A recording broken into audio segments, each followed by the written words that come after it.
इथे जी तेजस्वी मंडळी आहेत, आता आमचे राजनबापू आहेत तिथे बसलेले, 103 वर्षाचा तरुण मनुष्य असं यांनी वर्णन केलं होतं. त्यांच्या इतका उत्तम गोंधळ राजकीय माणसाला सुद्धा घालता येत नाही, तुम्हाला सांगतो.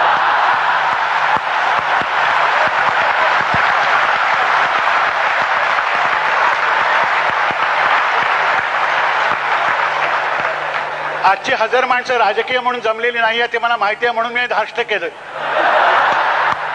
त्याचा आपण सहसा कोणाला दुखवत नाही, सत्तेच्या माणसांना तर नाहीच.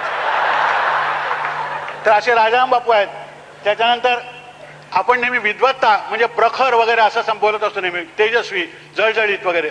परंतु ज्यांच्या विद्वत्तेमध्ये शारदीय चांदण्याचा आनंद आपल्याला लाभतो, असे आमचे लक्ष्मण शास्त्री जोशी. की विद्वत्ता ही किती शीतल आणि सुंदर असू शकते, असं जर कोणी मला विचारलं तर मी सांगेन की तुम्ही लक्ष्मण शास्त्री जोशींच्या सहवासात 1 तास घालवा, म्हणजे तुम्हाला चांदण्यात न्हावून निघाल्यासारखं वाटतं की नाही बघा. नाही वाटलं तर तुम्ही जन्मजन्माचे गलिच्छ आहात असं समजा आणि जा. असा शाप सुद्धा काही लोकांना देव देत असतो, त्याला काही सांगता येत नाही.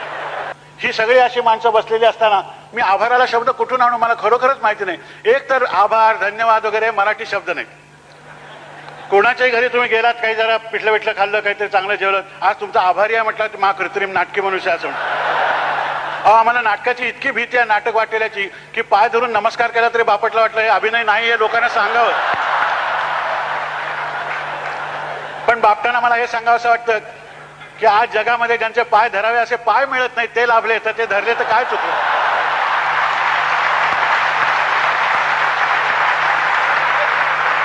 अशी सगळे माणसं प्रत्येकाचा गोवारी करायत. हवा तज्ञ असून सुद्धा यांचा हवामान अंदाज बरोबर आला.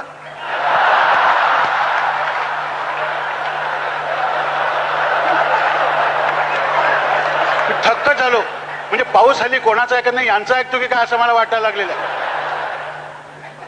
कारण आमच्या पुण्याचा हवामान तज्ञ the Poona climate doesn't agree with me म्हणून सोडून गेला होता.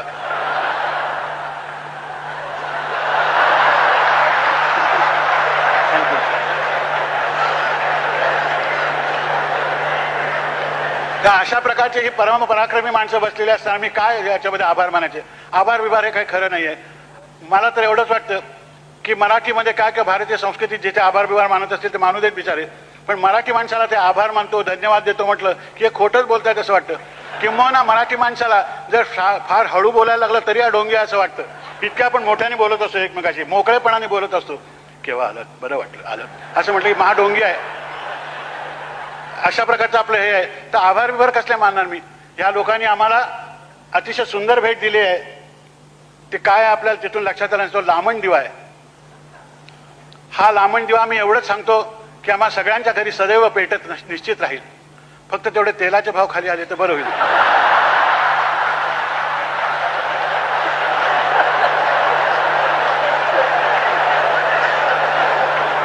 एकेकाळी या महाराष्ट्रात त्यांच्या घरी अत्तराचे दिवे जाळत असत असं म्हणतात. अलीकडे गोडे तेलाचे दिवे जाळणारे लोक आहेत काय असं बोलायची पाळी आले. तेव्हा तेवढे नक्की येतील. पण त्यांना कल्पनाही त्यांनी दुसरा जो दिवा आमच्या अंतःकरणात लावलेला आहे तो स्नेहदीप आहे.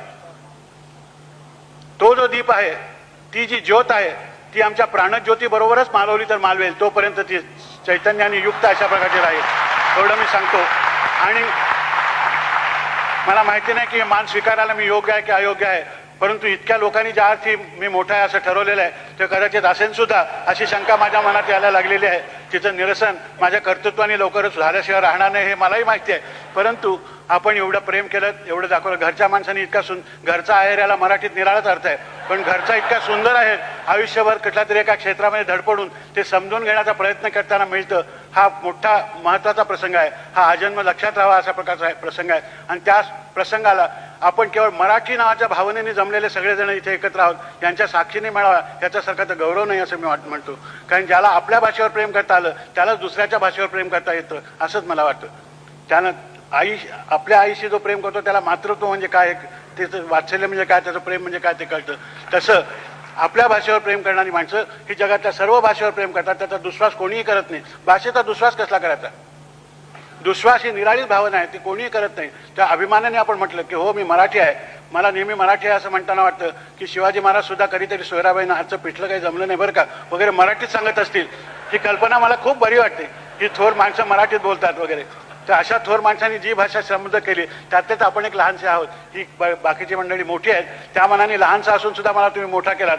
हे महाराष्ट्र धर्माला जागलात की नाही मला माहिती नाही, तर आपल्याकडे सामान्यतः मोठा मनुष्य असला तरी ठीक आहे वगैरे असं, नाही तर चढून जाईल अशा प्रकारची एक आपल्याला काहीतरी भीती असते. आम्ही आता अशा वयात आलेलो आहोत की आता चढून जायचं असलं तर कोणातरी खांद्यावरच चढून जाणार, त्यामुळे ही भीती बाळगायचं काहीही कारण नाही आपल्याला.